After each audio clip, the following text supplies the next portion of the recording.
கர்மால 3 வகை இருக்கு. சஞ்சிதம், ஆகாமியம், பிராரப்தம். இந்த மூணுக்கும் என்ன வித்தியாசம்? கொஞ்சம் விளக்கமா சொல்லுங்களேன். சஞ்சிதம்னா பல பிறவிகளா நாம சேர்த்து வச்சிருக்கிற மொத்த கர்ம மூட்டை. ஓகே. ஆகாமியம்னா இந்த நிமிஷத்திலிருந்து நாம செய்ய போற செயல்களால உருவாக போற புதிய கர்மா. எதிர்காலத்துக்கானது. ஆமாம். பிராரப்தம்னா அந்த மத்த மூட்டையிலிருந்து இந்த பிறவியில நாம அனுபவிச்சே ஆகணும்னு விதி ஆரம்பிக்கும் போதே ஒதுக்கப்பட்ட கர்மா. ஒரு அம்பு வில்லிலிருந்து புறப்பட்ட மாதிரி. ஓகே, அப்போ ஒரு ஞானிக்கு என்ன நடக்கும்?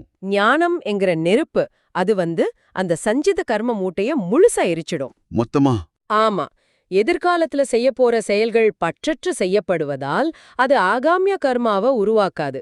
ஆனா ஏற்கனவே வில்லிலிருந்து புறப்பட்டு விட்ட அம்பான பிராரப்த கர்மாவை யாராலும் தடுக்க முடியாது. ஓ, அதனாலதான் அவங்களும் கஷ்டப்படுறாங்களா? அதனாலதான் ஞானிகளும் உடல் அளவுல கஷ்டங்களை அனுபவிக்கிறாங்க. அத சுத்த பிராரப்தம்னு சொல்வாங்க. அவங்க அத அனுபவிப்பாங்களே தவிர அதனால பாவிக்கப்பட மாட்டாங்க. ஏன்?